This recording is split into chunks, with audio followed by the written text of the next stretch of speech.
السلام عليكم ورحمة الله وبركاته. بسم الله الرحمن الرحيم. الحمد لله والصلاة والسلام على سيدنا رسول الله وعلى آله وصحبه ومن والاه. أما بعد. My dear brothers and sisters, today we'll be talking about an important region. A region that in the eyes of outside observers is full of conflict, bloodshed, and endless problems. When people talk about the Horn of Africa, first thing that comes to their mind is the famine that killed millions of people, particularly in Ethiopia. And when people also remember about North Africa, first thing that comes to their mind is wars and conflict. But North Africa is more than that.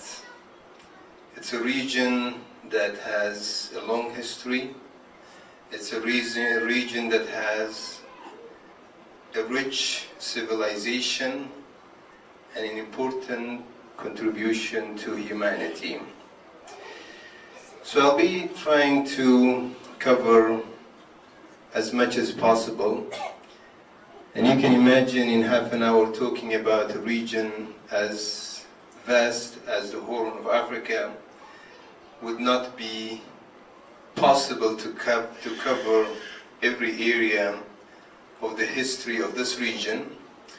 But I'll try to highlight some of the important aspects of the history of this region. Now, there are 4 countries in the Horn of Africa, technically speaking. These 4 countries are, I will start with the largest one, and let me start by showing you the map. But basically, as you can see, the Horn of Africa looks like a horn, and this is where you see it very closely. So there are 4 countries in the Horn of Africa. And they are Ethiopia, Somalia, Djibouti, and Eritrea. Let's start talking about the largest one among the 4. The largest country in the Horn of Africa is Ethiopia. Ethiopia has more than 82 million. The population is more than 82 million. And ethnically, it's made up of many groups. The largest are known as the Amharas, the Oromo, the Tigray, and so on and so forth. But it's a country, you can imagine, more than 80 million. It's a mosaic of cultures, languages, and various ethnic communities. And also, it's a country that has various religious affiliations. Now, one thing I should mention here when it comes to statistics, in many African countries, the statistics are not fully accurate because of the religious and tribal rivalry that exists. There is a lot of sensitivity when it comes to statistics. So sometimes the statistics are not exactly accurate, but they are as close as possible.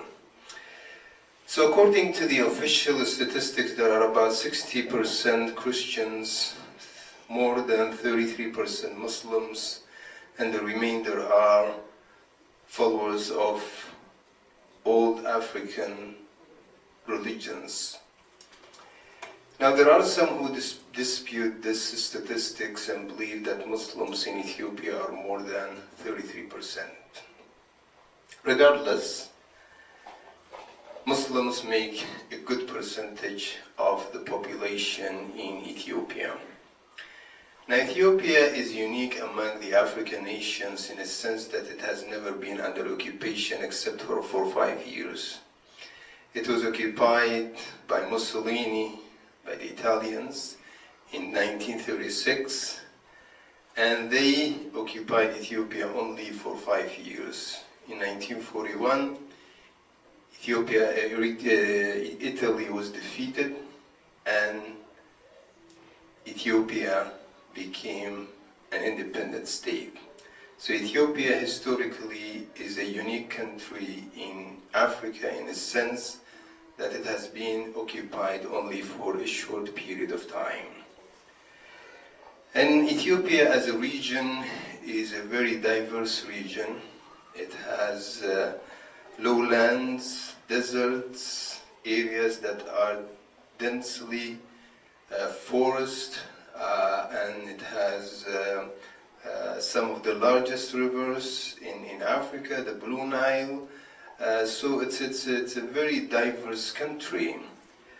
It produces coffee. One of the largest exports from Ethiopia is coffee. So it is one of the largest and most significant countries in the Horn of Africa. The next country in terms of size and population is Somalia.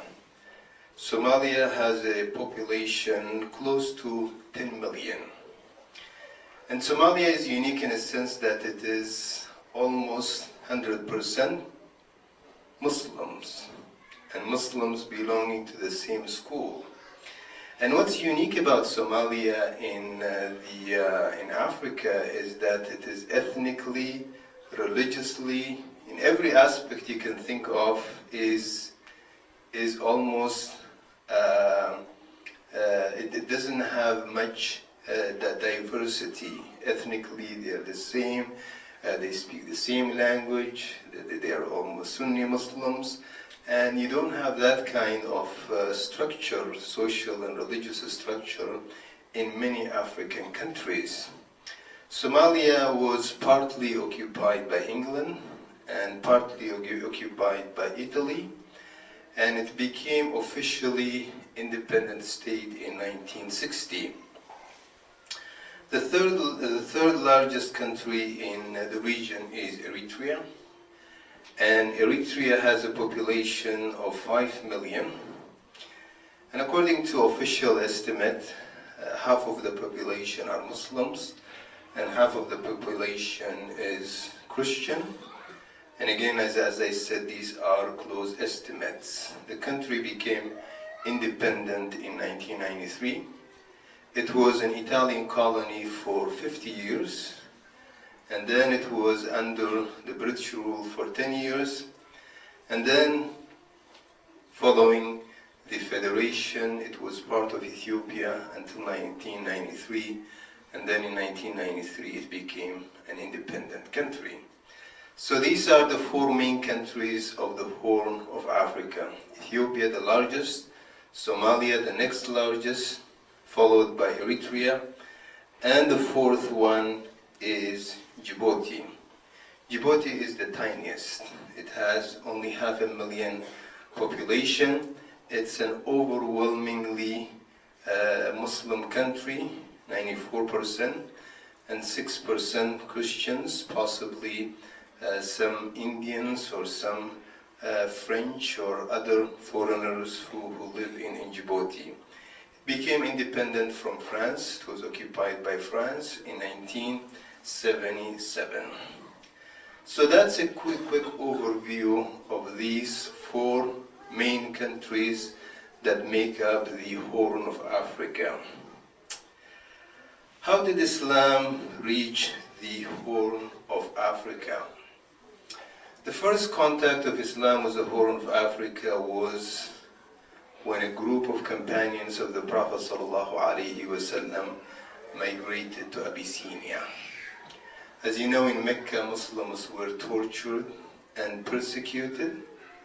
And the Prophet ﷺ told some of his companions to migrate to Abyssinia. And he said to them that in Abyssinia there is a king under whose kingdom no one will be wrong. And this king is commonly known in Arabic as a Najashi.